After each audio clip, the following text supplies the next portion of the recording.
여러분 안녕하십니까? 라디오 오늘 강지혜입니다. 경찰 고문에 못 이겨 살인죄를 뒤집어 쓴 채 21년이나 억울한 옥살이를 한 낙동강변 살인사건의 누명 피해 당사자 2명에게 경찰이 공식적으로 사과했습니다. 1990년 1월 4일에 일어난 사건인데요. 데이트 중이던 남녀가 괴한들에게 납치돼 여성은 성폭행당한 뒤 살해되고 남성은 다친 사건입니다. 사건 발생 1년 10개월 후에 당시 최인철 씨와 장동익 씨가 살인 용의자로 잡혔고요. 이후 무기징역을 선고받고 21년간 복역한 끝에 2013년 모범수로 출소했습니다. 그리고 어제 이들은 재심에서 31년 만에 무죄를 선고받았는데요.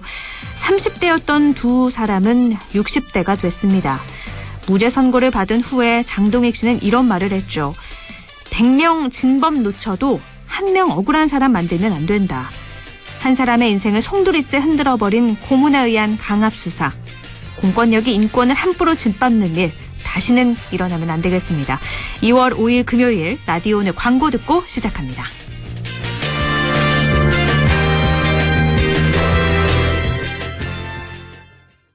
자, 따라해보세요. 이카운트 ERP 4만원 회계관리, 이카운트 ERP 4만원 재고관리, 이카운트 ERP 4만원 생산관리. 사업 성공 함께해요. 이카운트 ERP의 모든 기능을 월 4만원에 드립니다. 이카운트 가입비 부가세 별도. 비즈니스 신세계로 가는 길 알려줘. 구리도시공사가 민관합동사업으로 선보이는 지식산업센터 휴벨라인으로 안내합니다. 경춘선 별내역 8호선 연장과 GTX B노선 추진해 트리플 역세권 전층 층고 6m라며. 자, 성공 향해 출발. 시공 신세계건설 문의 1544-6008. 2월 5일 금요일 라디오 오늘 1부는요. 성공회대 최진봉 교수와 함께하는 시간이죠. 한 주간의 시사 이슈 진단해봅니다. 최진봉의 시사 포커스 준비되어 있습니다. 2부 이슈 오늘에선 봉화군 산타마을이 더욱 풍성해지고 또 새로워질 거라고 하는데요. 봉화군 박민홍 관광개발팀장 연결해서 산타마을 관광명소화 사업에 대해서 자세히 이야기 들어보겠습니다. 그리고 LNS 자산운용 조진희 이사와 함께할 부동산에 관한 궁금증 풀어보는 시간이죠. 조진희의 부동산 매거진 이어집니다. 라디오는 생방송 놓치신 분들은요. 안동 MBC 유튜브로도 다시 들으실 수 있습니다.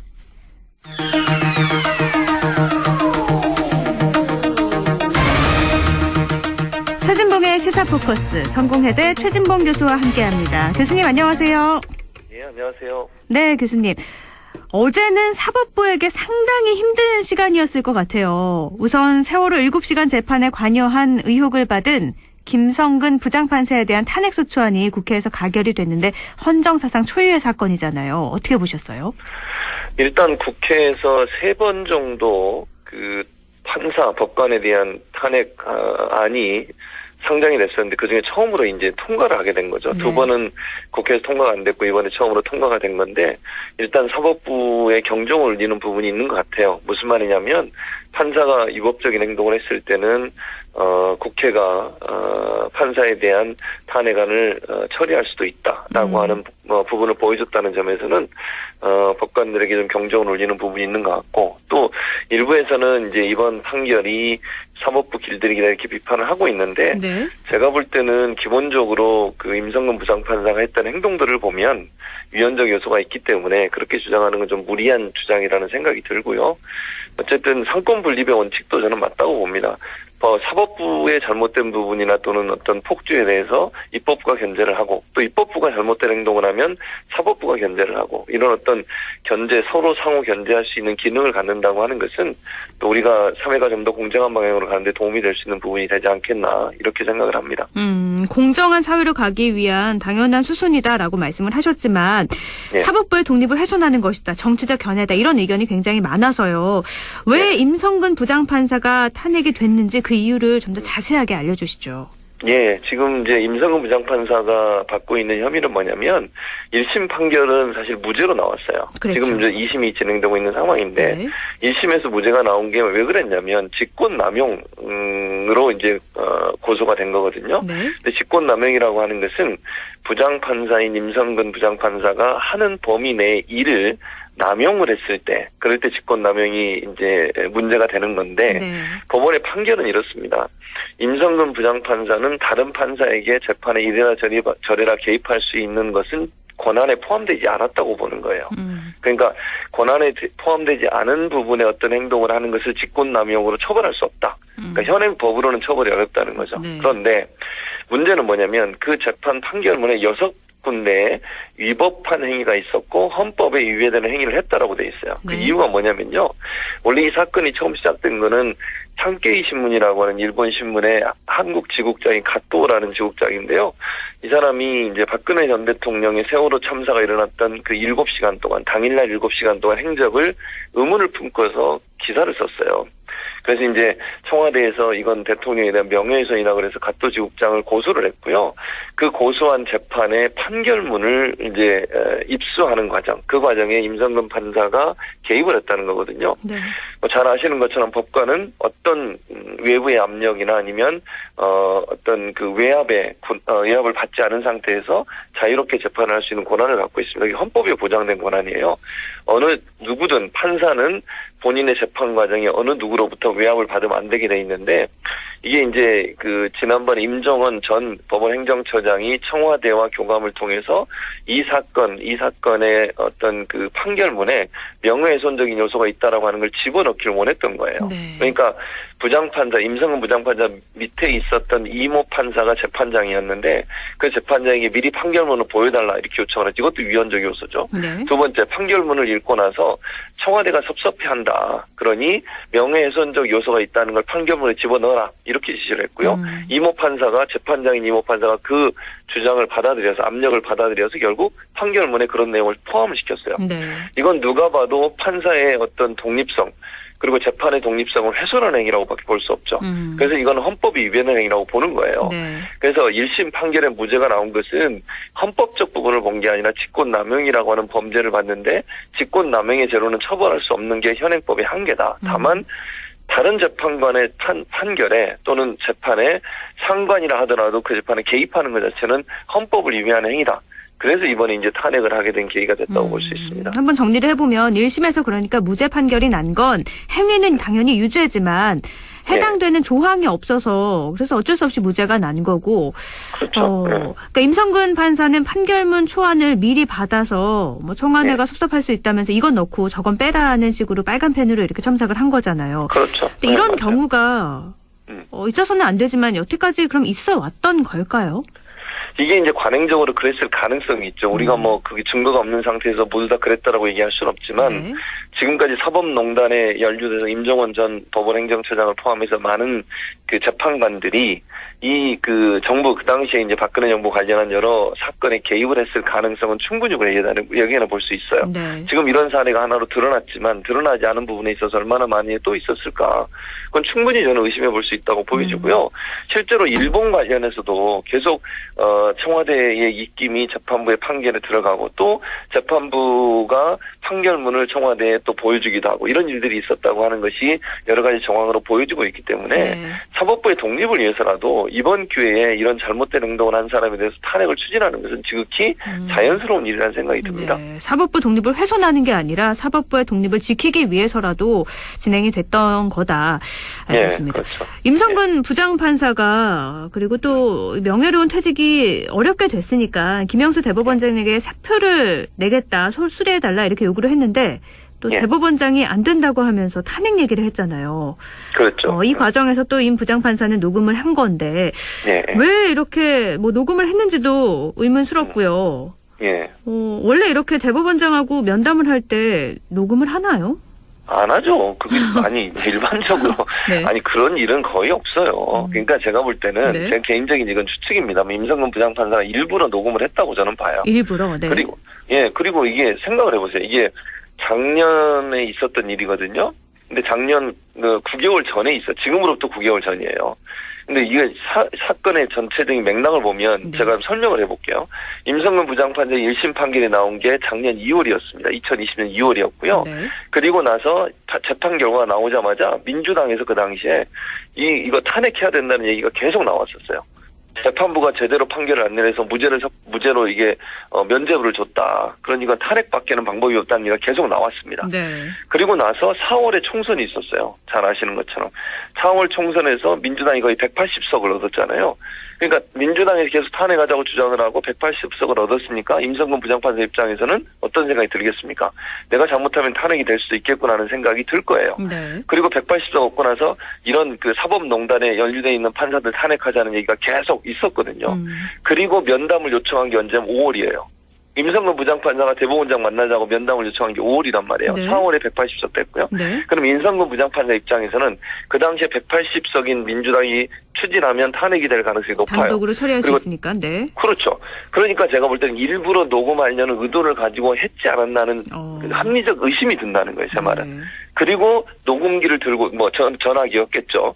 전화기를 들고 가서 녹음 버튼을 누르고 얘기를 시작했고 그 얘기 과정에 이제 김명수 대법원장이 녹음한지 몰랐겠죠. 그걸 어떻게 알았겠습니까? 몰랐겠죠. 그리고 나서 이제 본인 아마 속마음을 얘기한 것 같아요. 그리고 탄핵이 계속 논의가 되고 있는데 탄핵 논의되는 상황에서 어떤 사람에게 사표를 수리해버리면 탄핵이 진행이 안 돼요. 그러면 민주당에서 가만히 있겠습니까? 그러면 민주당에서 대법원장에서 엄청난 비판을 할 겁니다. 네. 이건 면죄부를 줬다라고. 그리고 나서 이제 이걸 그러면 또 하나 제가 의문이 드는 건 뭐냐면 왜 그 당시에 그럼 공개를 안 했냐는 거예요. 만약 이게 문제라고 생각했으면 녹음하고 나서 바로 나와서 얘기를 해야 되는 거 아니에요? 네. 이거 대법원장이 민주당과 짜고 탄핵시키려는 의도를 갖고 이런 말을 했다라고 공개 안 하고 지금까지 기다렸잖아요.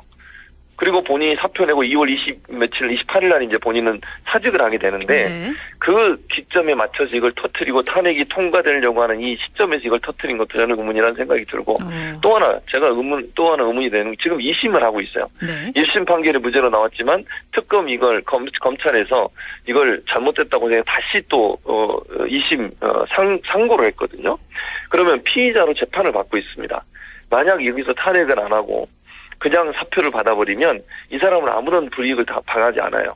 탄핵당하면 어떤 불이익이 있냐면요. 5년 동안 변호사 업무를 못하게 됩니다. 네. 그리고 퇴직급여도 반으로 깎여요. 그런데 2월 말에 만약에 탄핵 안 받고 그냥 끝나버리면 변호사 개업도 할 수 있고요. 그다음에 퇴직급여도 다 받게 돼요. 그러면 이분이 나쁜 짓 하고 잘못된 행동을 했는데 어떤 처벌도 안 받고 그냥 또 변호사 업무를 하는 거예요. 법정에 서서. 이런 행동을 하는 것을 그냥 봐주는 것도 피의자 신분에 있는 사람을 사표를 수리하는 것도 저는 부적절하다고 생각해요. 재판이 진행되고 있는 피의자잖아요. 지금 현재. 네. 그걸 사표를 수리해버리면 처벌을 안 하겠다는 것밖에. 아니 잘 아시잖아요. 공무원들 중에도요. 비리가 있거나 문제가 돼서 논란이 되면 어떻게 사표 던져요. 그러면 기관장이 그거 받아줍니까? 아니 징계할 때까지는 안 받아주고 기다리고 있잖아요. 그것 때문에 얼마나 논란이 많았습니까? 네. 저는 임성근 부장판사와 같은 상황이라고 생각이 들어요. 그래서 대법원장 입장에서 사표를 받아주면 그것도 대법원장이 잘못하는 행동이에요. 물론 네. 대화 내용에 탄핵 얘기를 할 필요가 없었는데 왜 그걸 꺼냈는지는 제가 이해를 못하겠지만 그 말을 꺼낸 게 문제가 아니라 임성근 부장판사의 여러 가지 행동을 보면 그 자체가 의심스러운 부분이 많이 있다는 것도 우리가 좀 이해를 해야 된다고 생각을 합니다. 그럼 여기서 교수님께서 왜 이 시점에서 녹취록을 공개했는지는 의문이다라고 하셨잖아요. 그러면 네. 왜 이 시점에서 공개했다고 생각을 하고 계세요? 저는 이 시점에서 공개를 해서 본인의 탄핵을 좀 막아보겠다는 의도가 있지 않나는 생각이 들어요. 네. 지금 당장 국민의힘 입장에서 뭐라고 얘기합니까? 김명수 대법원장 공격하면서 자기 부하를 제물로 바쳤다 막 이렇게까지 주장을 해요. 그리고 네. 김명수 대법원장 탄핵하라고 막 얘기를 하잖아요. 이런 상황이 벌어질 거 몰랐겠습니까? 그리고 언론에 공개하면서 어느 언론을 선택하시는지 잘 아시잖아요. 아니 대표적으로 보수에 가장 앞장서 있는 언론에 그걸 또 공개를 했어요. 네. 이런 여러 가지 정황으로 봤을 때 정부에 타격을 주고 대법원장한테 타격을 줘서 본인을 탄핵하려는 민주당의 탄핵을 좀 멈춰보려는 시도와 의도가 있지 않나. 여론을 움직여서 그 탄핵이 잘못됐다는 것을 부각시키는 의도가 있지 않나는 생각이 듭니다. 그렇군요. 그러니까 탄핵 논의가 여권에서 진행되고 있는데 이때 사표 수리를 하는 건 옳지 못하다. 그런 판단에 김명수 대법원장이 얘기를 한 거였고 그런데 김명수 대법원장은 탄핵 얘기를 한 적이 없다고 했다가 기억난 적 없다 하다가 녹음 그렇죠. 내용이 공개되니까 기억이 예. 혼동해 있었다면서 사과를 했잖아요. 이건 네, 비판을 그렇죠. 피하기 힘들어 보이는데요. 대법원장이니까요. 그렇죠. 그건 비판을 피하기 어려워요. 제가 볼 때는. 물론 기억이 다 안 날 수도 있는데 네. 저는 아까도 말씀드렸지만 대법원장이 탄핵 얘기를 꺼낸 것 자체가 부적절하다고 생각해요. 네. 그냥 원칙적으로 저는 얘기하면 되거든요. 제가 아까 말씀드린 것처럼 재판을 받고 있는 피의자고 지금 이 상황에서 내가 사표를 수리하는 것은 재판 결과가 어떻게 나올지도 모르는데 그건 부적절하다 이렇게 얘기했으면 될 거를 네. 탄핵을 추진하고 있는데 지금 사표 받으면 내가 얼마나 곤란해지겠냐 이런 식으로 얘기하는 것은 저는 그렇게 좋은 방법이 아니라고 생각합니다. 그거는 뭐 김명수 대법원장이 사과해야 될 부분이 맞다고 생각하고요. 그리고 이제 기억이 안 난다, 뭐 본인이 기억이 안 난다니까 제가 뭐라고 말씀을 못 드리겠습니다만 네. 그것도 좀 이제 그 일반 시민들이 보기에는 그렇게 해명하는 것은 그렇게 아마 제가 볼 때 녹취록이 있는 줄 몰랐을 거예요. 그럴 가능성이 있다고 생각이 들고 네. 이제 뭐 지금 상황에서 이렇게 해명을 할 수밖에 없는 상황이 된 것 같은데 부적절해요. 탄핵이란 말을 한 거는 그걸 네. 꺼낼 필요가 없는 말인데 꺼내서 이렇게 문제가 더 커진 부분이 있다는 건 분명해 보입니다. 네, 그리고 김명수 대법원장이 녹취록을 보면 언급했던 말도 저렇게 국회에서 설치되고 있는데 탄핵하자고 설치고 있는데 뭐 지금 내가 사표 수리하면 어떻게 되겠냐 이러면서 정치권을 약간 의심한 발언도 보이긴 하거든요. 네, 그렇죠. 그게 이제 본인한테 쏟아질 비난 때문에 그런 것 같아요. 왜냐하면 아까도 말씀드렸지만 만약에 탄핵을 진행하려고 하고 있는데 사표를 수리해버리면요. 탄핵을 못하게 돼요, 그러면. 네. 그러면 제가 볼 때 민주당이나 범진보 계열에서 가만 안 있죠. 대법원장이 이거는 그 면죄부를 준 거다 이렇게 비판을 받을 수밖에 없기 때문에 정치적으로 상당히 이제 어려운 상황에 처해질 가능성 분명히 있죠. 그런 부분도 제가 볼 때는 고려가 됐을 거다. 그러나 이제 그거와 다르게 저는 아까도 언급했습니다만 원칙론적 측면에서 보면 위헌적 요소가 있다고 하는 1심 판결의 내용도 포함되어 있고 또 피의자로 계속 재판을 받고 있잖아요. 네. 그런 상황에서 사표를 수리한다고 하는 것 자체는 부적절하다고 생각해요. 어떤 경우가 나올지도 모르고 징계를 당할 수도 있는 상황인데 사표를 수리해버리면 징계를 못하게 되잖아요. 그거는 대법원장으로서의 올바른 태도는 아니라고 생각합니다. 근데 사법부 독립을 위해서는 이렇게 정치권이 어떤 반응일지는 의식을 안 해야 되는 거 아닐까요? 그렇죠. 그건 의식하면 안 되는 거죠. 네. 그리고 그러니까 제가 아까도 말씀드렸습니다만 김명수 대법원장이 정치권의 눈치를 보는 것 자체는 잘못됐다고 제가 분명히 네, 말씀을 드렸고요. 알겠습니다.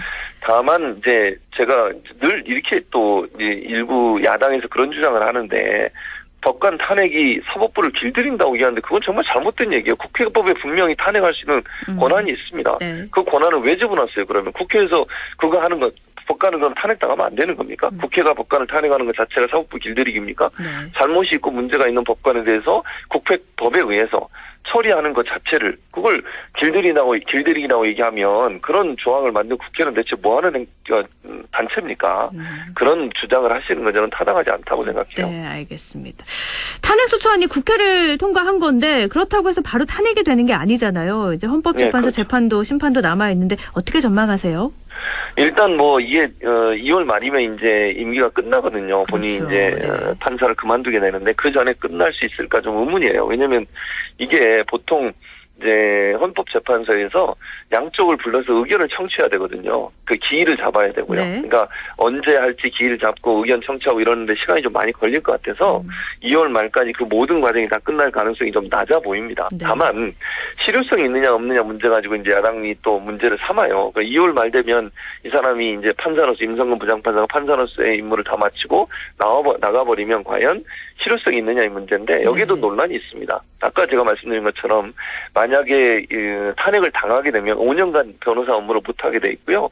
그다음에 퇴직급여도 반이 삭감이 되게 돼 있어요. 네. 그것도 실효성이 있다고 보는 주장도 있거든요. 그러니까 옷을 벗더라도 이분이 잘못한 행동에 대해서 불이익을 당하게 만드는 것 자체가 실효성이 있기 때문에 이건 계속 네. 추진해야 된다 이렇게 주장을 하고 있고 한쪽에서 지금 이제 야당에서는 실효성이 없다. 이미 이제 법복을 벗고 나가버리면 의미가 없는데 왜 이걸 추진하느냐 이렇게 지금 주장을 하고 두 개가 좀 부딪히는 상황이라고 말씀드릴 수 있습니다. 네, 알겠습니다. 오늘 여기까지 됐죠. 말씀 고맙습니다. 네, 감사합니다.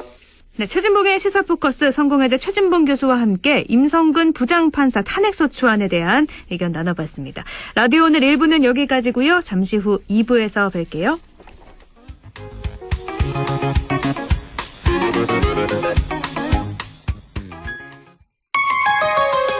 MBC 라디오 할인점보다 더 실속 있고 편의점보다 더 편리하게 살 수 있는 곳, 시장보다 더 정이 넘치고 백화점보다 더 품격 있는 곳, 이런 곳이 없을까요? 네, 우리 동네 우리 할인점 펀마트가 있습니다. 지난 25년간 항상 고객과 함께한 펀마트. 용상점, 자이점, 신용주점, 사천점에서 새롭게 고객님께 다가갑니다. 홈마트.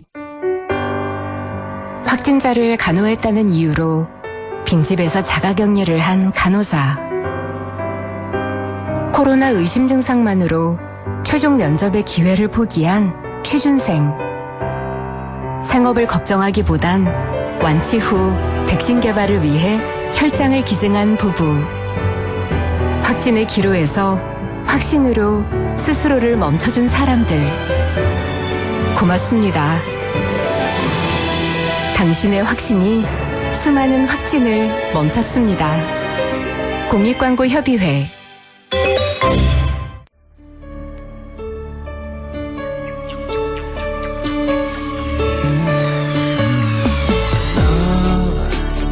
마음을 열어줘. 다가가 나 속삭이도록. 언제나 내 생각으로 행복해야 해요.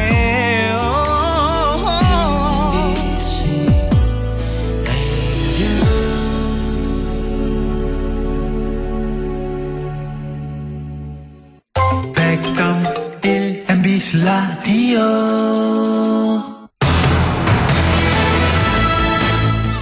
라디오 오늘 2부 순서 이슈 오늘입니다. 봉화 산타마을 많이 찾고 계신데요. 이곳이 앞으로 더 풍성하고 새로워질 거라고 합니다. 봉화군에서 관광 명소화 사업 추진한다고 해서요. 봉화군 박민홍 관광개발팀장 연결해서 자세히 이야기 나눠보도록 하겠습니다. 박 팀장님 안녕하세요. 네, 안녕하십니까. 네. 봉화군 관광개발팀장 박민홍이라고 합니다. 네, 본격적인 얘기에 앞서서요. 봉화 산타마을에 좀 반가운 소식이 들리더라고요. 새로운 식구가 생겼다고요. 네, 맞습니다. 지난 1월 22일과 27일 분천 산타마을의 마스코트인 알파카들이 출산을 하여 2마리의 아기 알파카들이 탄생하는 기쁜 일이 있었습니다. 네, 2마리나 아기 알파카가 생긴 건데 새로 태어난 알파카 이름이 굉장히 귀엽더라고요. 이게 직원 공모를 통해 지어진 거라고요? 네, 맞습니다. 직원을 대상으로 공모를 실시하여 산타마을의 이미지와 부합되고 코로나19로 모두가 지친 시기에 아기 알파카들을 통해 보다 즐겁고 행복한 마음을 가졌으면 하는 의미를 담아 보았습니다. 첫째 암컷을 메리, 둘째 수컷을 크리스로 짓고 향후에 셋째가 태어나면 마스로 지을 계획입니다. 네. 현재는 아기 알파카의 모습을 공개하고 있지 않지만 향후 건강 상태 등 제반 사항을 검토 후 그 모습을 선보일 예정입니다. 이제 태어난 지 얼마 정도 된 건가요? 이제 한 달이 조금 안 돼, 2주 정도 된 것 같습니다. 2주요? 네네. 정말 얼마 안 됐는데 이름이 메리하고 크리. 그래서 셋째가 태어나면 메리 크리스마스.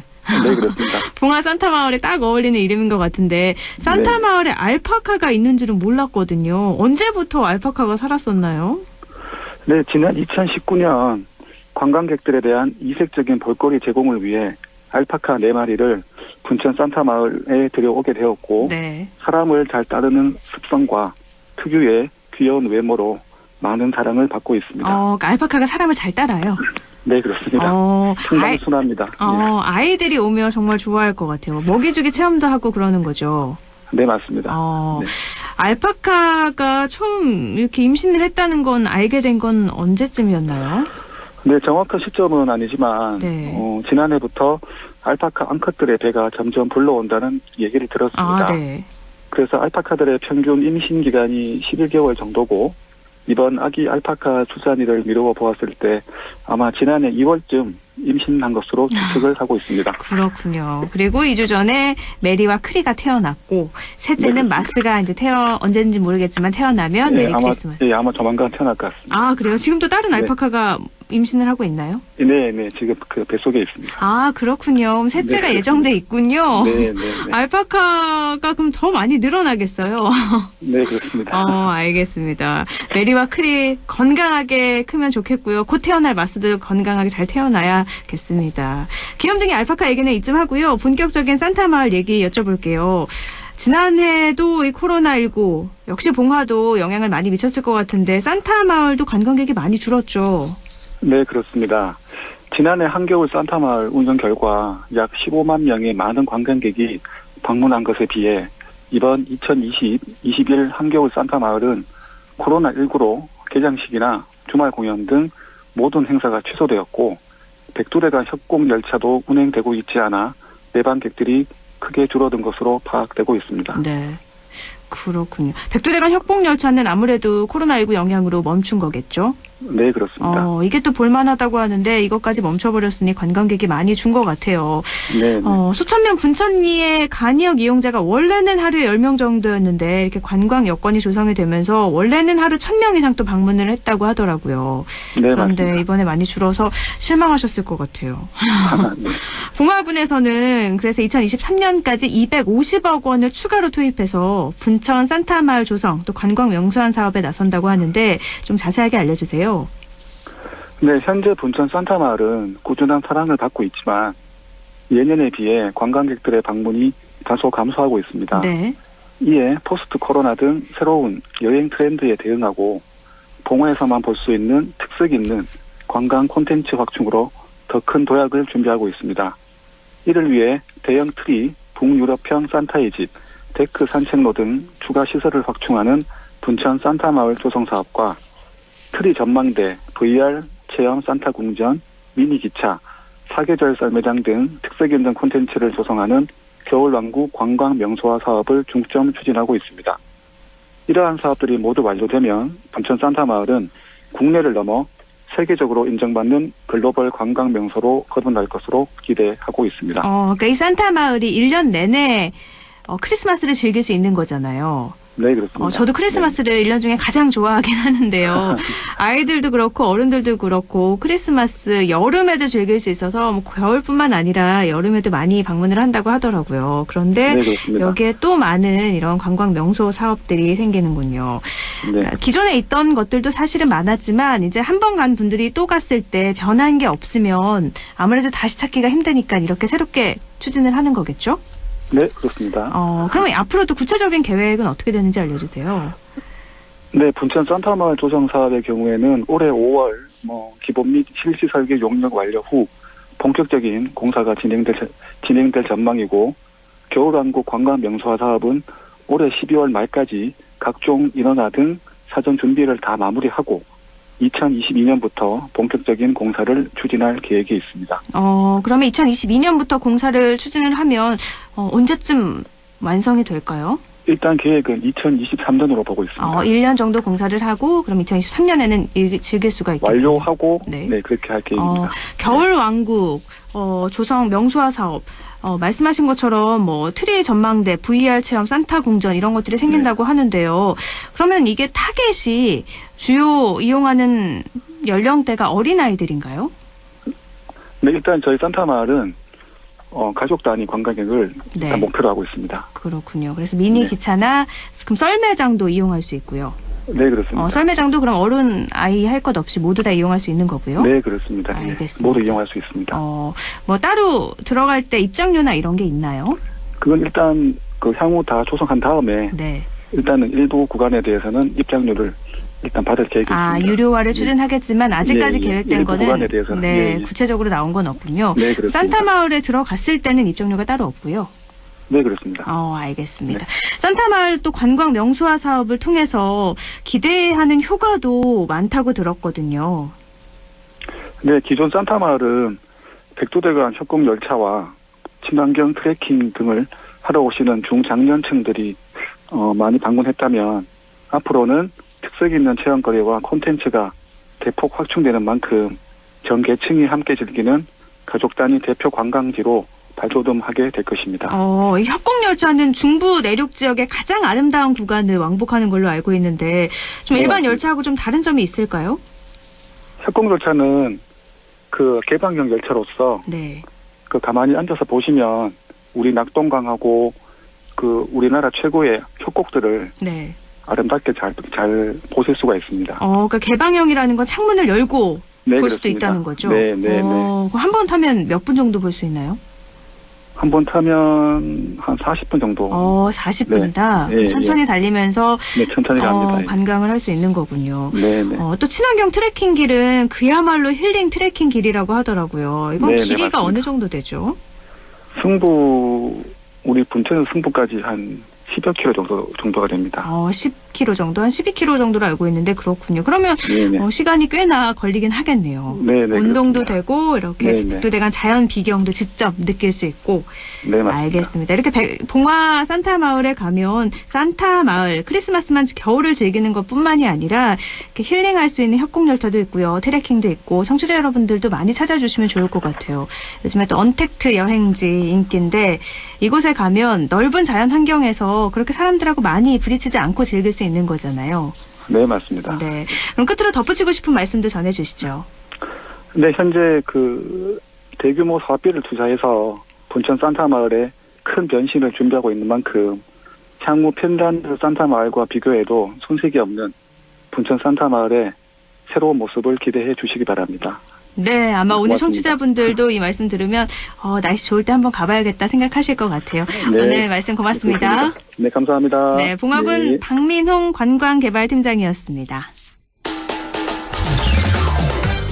라디오 오늘에서는 청취자 여러분의 참여를 기다리고 있습니다. 우리 지역에서 발생한 사건 사고 소식이나 함께 토론하고 싶은 내용을 안동 MBC 홈페이지 라디오 오늘 게시판에 올려주시기 바랍니다. 전화와 문자 참여도 하실 수 있습니다. 전화는 851국에 7191번, 문자는 샵 0913번으로 보내주시면 됩니다. 문자는 단문 50원, 장문 100원의 정보 이용료가 있습니다. 여러분의 많은 참여 바랍니다.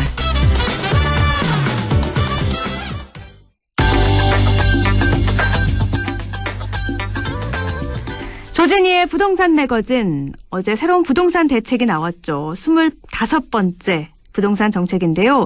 이번에는 공급 중심의 방안이 나와서 기대가 큽니다. 조금 더 쉽고 또 자세하게 알아보죠. LNS 자산운용 조진희 이사와 함께합니다. 이사님 안녕하세요. 네, 안녕하십니까. 네, 역대급 공급 쇼크 수준. 이런 얘기 많이 하는데 네. 25번째 부동산 정책 좀 어렵거든요. 좀 찬찬히 쉽게 알아볼게요. 그러니까 이번 대책의 가장 큰 핵심은 뭘까요? 공급량을 늘려준다는 건데 그 공급을 어떻게 늘리느냐 뭐 그런 부분에 있어서 공공이 주도한다라는 것이 가장 큰 내용이겠고요. 네. 지난 시간에도 저희가 이제 방송에서도 언급했던 것처럼 이제 변창흠 국토교통부 장관 나오고 나서 역세권 용적률을 풀어서 뭐 11%까지 올리겠다 이런 것들을 좀 더 구체화시켰다고 보시면 될 것 같고요. 네. 근데 그 용적률을 풀어준 것만큼 민간이 난개발을 하게 된다고 할 경우 그리고 거기에 자금이 투여가 된다거나 개발을 한다라는 호재가 발생이 되면 반드시 이제 투기 수요가 발생이 될 거고 그걸 억제해야 되는 것들도 필요한 부분이고 네. 그래서 너무 그 지역에 대해서 특혜를 주게 되면 그거에 대한 것들이 형평성이 맞지 않는다. 그렇기 때문에 공공의 이득을 부여를 하고 지자체의 이득을 부여한다라는 내용들을 담고 있다고 보시면 될 것 같습니다. 그러니까 핵심은 공급량을 늘리는데 이게 민간 주도가 아니라 공공이 주도하는 사업이고 네. 말한 것처럼 처음에 계획했던 것처럼 역세권 용적률이 700%로 늘리고 난개발이 이루어질 수 있으니까 이런 거에 대한 투기 수요도 막고 난개발을 우려하기 위한 여러 가지 정책들도 새로 짜여졌다는 건데요. 네. 공공이 주도하는 사업 83만 호에 달하는 대규모 공급 정책이잖아요. 예, 그렇습니다. 그러면 정확히 뭐 어디에 얼만큼 공급을 하겠다는 거죠? 네, 우선은 이제 올해 2021년 기준으로 해서 그동안은 막연하게 뭐 공급을 하겠다라는 기준이 아니라 네. 실질적으로 공사 기간까지 포함해서 이번에 이제 2025년도까지라고 이제 제안을 했습니다. 네. 서울 지역에 32만 호, 경기 인천부요 그 지역에 29만 호, 그다음에 지방광역시 22만 호를 해서 토탈 한 83만 호 정도가 되는데요. 지금 이제 언급됐던 지역들을 보시면 최근에 가장 많이 주택 가격들이 올랐던 지역이라고 보시면 될 것 같고 네. 그 올랐던 이유들이 뭐 단순하게 어떤 규제에 의해서 반등 효과나 풍성 효과이기보다는 실제 그 대도시 중심 지역으로 인해서 인구 이동이라든가 그다음에 어떤 산업 활동이라든가 이런 거에 기반 요소들을 갖고 있는 지역들이라고 보시면 될 것 같습니다. 서울, 경기 29만 호, 지방광역시 22만 호. 서울은 32만 호고 경기 인천이 29만 호군요. 네. 이렇게 해서 하는 건데 그러면 양이 어마어마한 거잖아요. 32만 호면 네. 분당에 지금 몇 배가 되는 건데 네. 정확히 어떻게 하겠다는 거예요? 뭐 간략하게 이제 말씀을 드리면 32만 호에 해당되는 서울 지역으로 놓고면 네. 일반인들이 이제 지하철역을 놓고 보셨을 때 그러니까 서울 지역에 그런 곳들이 있습니다. 저희도 좀 당황스러운 게 지하철역이라고 한다면 당연히 사람들도 많고 거기 유동인구도 많은데 높이 규제라든가 거기에 어떤 기존에 이제 좀 노후화가 된 주택들도 많았는데 재개발을 하기에는 뭐 상업 비율이 너무 적어서 이거를 주택 재개발로 할 건지 뭐 지역 주택 어떤 형식을 갖다가 정비 사업에 규정을 넣을 것인지 소규모 사업을 할 건지 이런 것들에 대한 성격 기준에 있던 그 성격에 맞춰서 결정하기가 어려웠던 지역들이 꽤 많았습니다. 네. 그리고 이제 그 규정이 참 애매한 건데 뭐 역세권 100m, 역세권 500m. 그럼 그 500m라는 기준이 역에서부터 나와서냐, 역 밖으로부터 나와서냐 이런 어떤 매번 그런 문제들이 많았는데 이번에 이제 그런 것들에 대한 기준을 좀 더 완화시키고 공공이 주도하다 보니까 그 지역에 있어서의 어떤 그 뭐 예를 들어서 강북 어느 지역 같은 경우는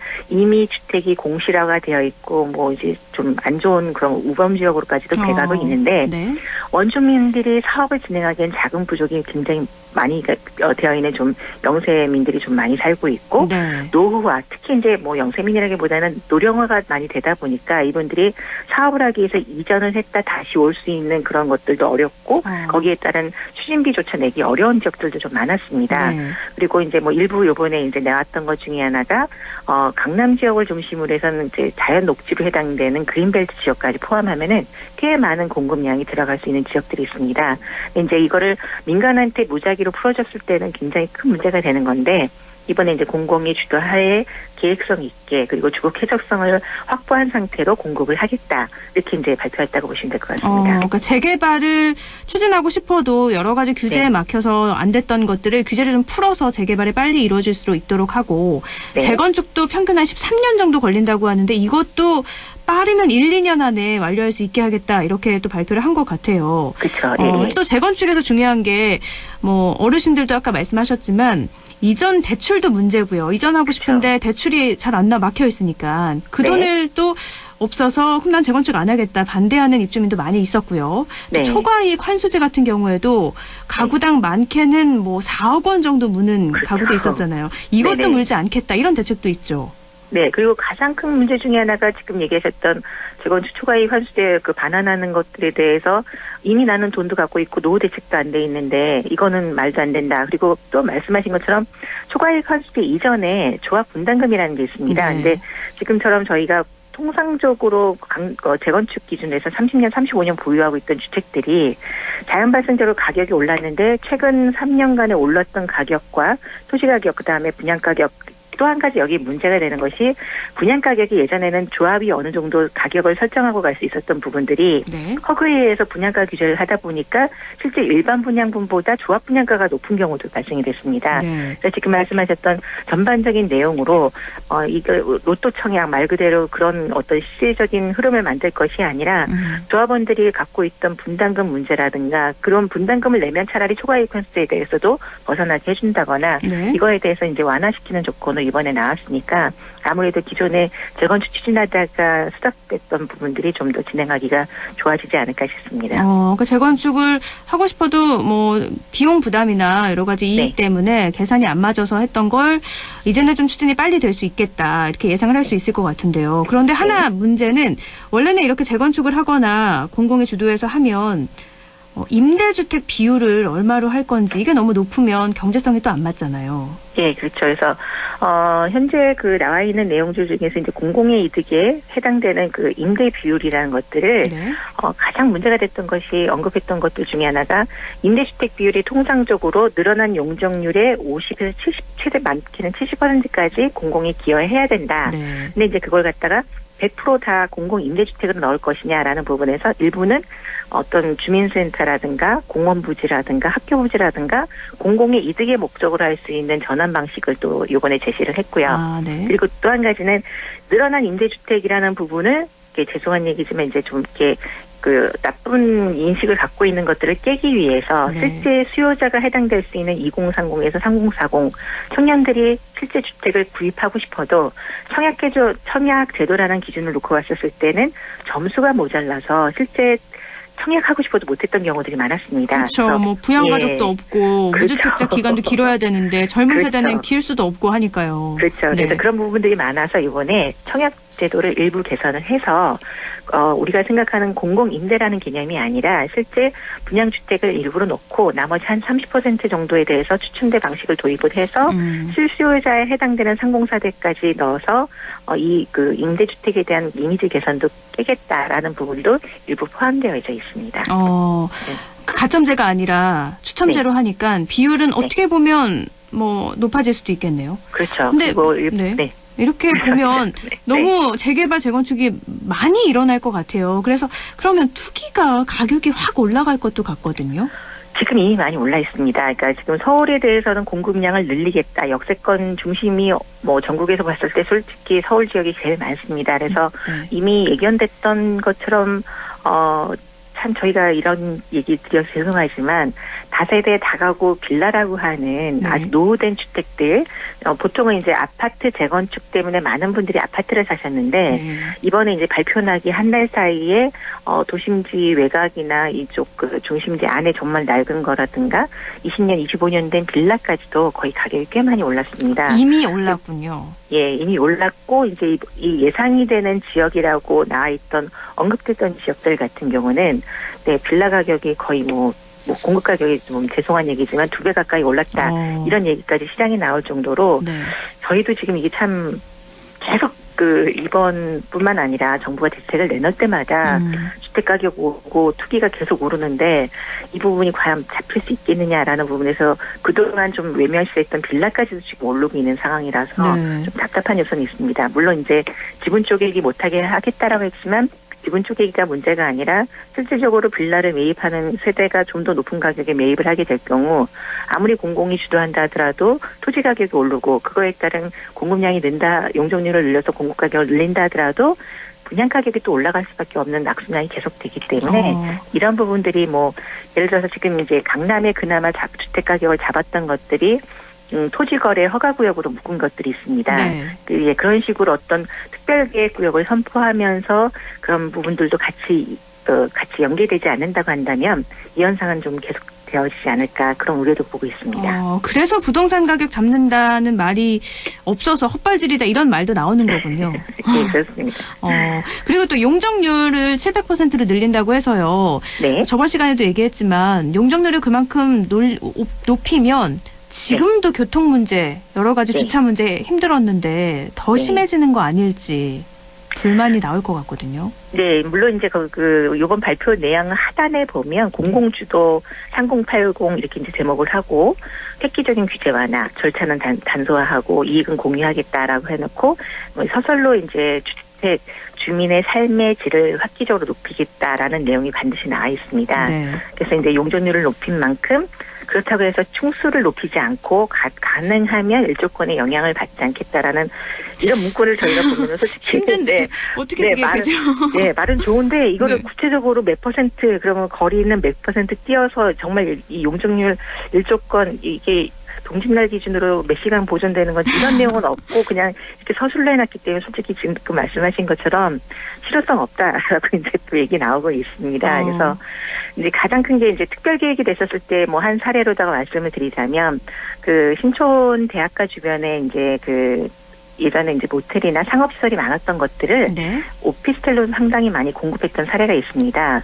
근데 이제 문제가 됐던 것이 특별계획을 웃기면서 보통은 오피스텔이라 하더라도 세대당 0.4대 0.5대 정도의 주차장을 확보하게 되어 있었는데 신촌 지역에 특별계획되면서 주차장을 확보하지 않고 공급을 했습니다. 그러다 보니까 대학가 주변에서는 매년 새해가 돼서 학교 입학할 때 주택 모자라가지고 지방에 오는 학생들한테 임대 조건이 좋아졌다라는 거 외에 나머지는 이분들이 나중에 떠나가고 났었을 때 공실에 대해서 주택 수요를 대체할 인근의 그런 수요들을 이끌 수 없다라는 거죠. 예, 주차장이 없다 보니까. 그래서 지금 현재도 공급된 3년 차 정도 된 오피스텔 가격이 오르지 않고 임대 가격이 오르지 않고 있다 보니까 이걸 매수했던 임대 사업을 하시는 분들 입장에서는 그 매년 상품의 가격이 올라서 그거에 따른 재산 가치도 증식이 돼야 되는데 실질적으로 그게 안 되다 보니까 특별기획구역이라고 해서 주차장을 완화시키는 것이 결코 현실적으로 좋은 것은 아니다라는 평가들이 많이 나오고 있습니다. 그래서 이번에 무조건 규제 완화가 정말 장기적인 그 시각에서 바라보는 건지 이런 부분들을 좀 더 생각해 주시는 게 맞지 않을까 싶습니다. 그렇군요. 규제를 지금 완화한다고 해서 뭐 당장 빨리 추진은 될 수 있겠지만 그게 장기적으로 봤을 때는 실제 네. 그걸 구입하고 있는 사람에게도 이익이 돼야 되는데 거기까지는 연결이 안 될 수도 있다라는 거네요. 그렇죠. 그리고 또 이번 계획이 2025년까지 한다는 거잖아요.